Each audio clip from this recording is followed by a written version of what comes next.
Hello all, welcome to my channel. ఈరోజు special క్యాప్సికమ్తో masala curry. Capsicum అంటే చాలామందికి ఇష్టం ఉండదు, కానీ ఇది సూపర్ ఫుడ్ అండి. ఎన్నో పోషకాలు ఉంటాయి, విటమిన్ సి, ఈ, ఐరన్, జింక్, అలాగే అమైనో యాసిడ్స్, యాంటీ ఆక్సిడెంట్స్ కూడా చాలా బాగా ఉంటాయండి. ఈ కర్రీ కోసం ముందుగా నేను మసాలా ప్రిపేర్ చేస్తున్నాను. దీనికోసం ముందుగా 2 స్పూన్ల నువ్వులు తీసుకున్నాను. ఇలా చిటపటలాడేలాగా వేయించుకోవాలి. 2 స్పూన్ల నువ్వులకి 1 స్పూన్ పల్లీలు వేయించుకొని పక్కన పెట్టుకున్నాను. ఇప్పుడు స్టవ్ మీద గిన్నె పెట్టి ఆయిల్ వేసుకోవాలి. ఆయిల్ వేడెక్కిన తర్వాత ఒక మీడియం సైజులో ఉండే ఉల్లిపాయ ఈ విధంగా కట్ చేసుకోండి. అలాగే 4 నుండి 5 వరకు పచ్చిమిర్చి తీసుకొని ఇవి ఆయిల్లో బాగా మగ్గనివ్వాలి. ఇంత పెద్దగా ఎందుకు కట్ చేసుకున్నాను అంటే ఇది నేను మళ్ళీ పేస్ట్ చేస్తాను కాబట్టి పెద్ద ముక్కలుగా కట్ చేసుకున్నాను. ఈ విధంగా కలిపి మూత పెట్టి ట్రాన్స్పరెంట్గా అయ్యే వరకు ఉడికించితే సరిపోతుంది. ఎక్కువ ఉడకద్దండి, స్వీట్గా అయిపోతాయి. ఇలా ట్రాన్స్పరెంట్గా మగ్గితే సరిపోతుంది. ఇది పూర్తిగా చల్లారనివ్వాలి. చల్లారిన తర్వాత మిక్సీ జార్లో వేసుకొని ఈ పల్లీలు నువ్వులు కూడా వేసుకొని మిక్సీ పట్టుకోవాలి. ఇది చల్లారేలోపు మనం స్టవ్ మీద అదే గిన్నెను పెట్టుకోవాలి. అందులో కొంచెం ఆయిల్ వేసుకోండి. ఆయిల్ వేడెక్కిన తర్వాత 2 ఇలాచి, 3 లవంగాలు, ఇంచు దాల్చిన చెక్క, ఈ స్పైసెస్ వేసుకొని ఫ్రై చేసుకోండి. ఇప్పుడు ఇందులో ఒక రెబ్బ కరివేపాకు వేసి మనం ముందుగా నీట్గా కడుక్కొని కట్ చేసుకున్న ఈ క్యాప్సికమ్ ముక్కల్ని వేసుకోండి.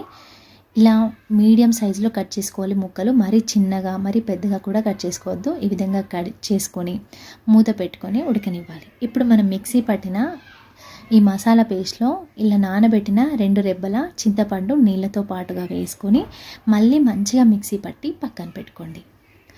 ఇప్పుడు మూత ఓపెన్ చేసి ఇలా ట్రాన్స్పరెంట్గా సగం వరకు ఉడికించుకోవాలి క్యాప్సికమ్. ఇలా ఉడికిన తర్వాత ఇందులో 1 స్పూన్ పసుపు వేసుకోండి.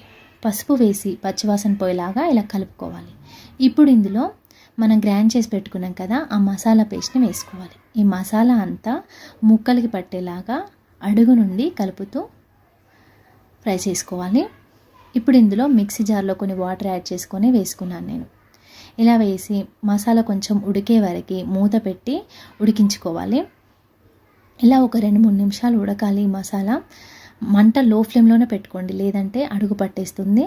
ఇప్పుడు ఇందులో మీ కారానికి తగ్గట్టుగా వేసుకోవాలి కారం పొడి, అలాగే టేస్ట్కి తగ్గట్టుగా ఉప్పు కూడా వేసుకోండి. ఈ ఉప్పు, కారము, అలాగే నేను ఇక్కడ కొంచెం గరం మసాలా కూడా వేసుకున్నాను. వేసి ఇవన్నీ అంతా ఈవెన్గా కలిసేలాగా అడుగు నుండి తిప్పుతూ మంచిగా కలుపుకోవాలి. ఇలా కలిపి ఇలా ఉడుకుతున్నప్పుడు ఇక్కడ నేను కొంచెం కసూరి మేతి వేసుకున్నాను. వేసి మీ కన్సిస్టెన్సీ తగ్గట్టుగా కొంచెం వాటర్ యాడ్ చేసుకోవచ్చు. నేను కొంచెం వాటర్ యాడ్ చేసుకున్నాను ఈ కన్సిస్టెన్సీలో. ఇలా మూత పెట్టి ఆయిల్ సపరేట్ అయ్యే వరకు ఉడికించుకోవాలి. ఇలా ఆయిల్ సపరేట్ అవుతుంది కదా, ఆల్మోస్ట్ కర్రీ రెడీ అయిపోయినట్టే. ఇక్కడ మీరు ఒకసారి సాల్ట్, కారం చెక్ చేసుకోండి. తక్కువ పడితే యాడ్ చేసుకొని పర్ఫెక్ట్గా ఉడికించుకోవాలి. అంతే, ఇంకా ఫైనల్గా కర్రీ రెడీ అయిపోయినట్టే.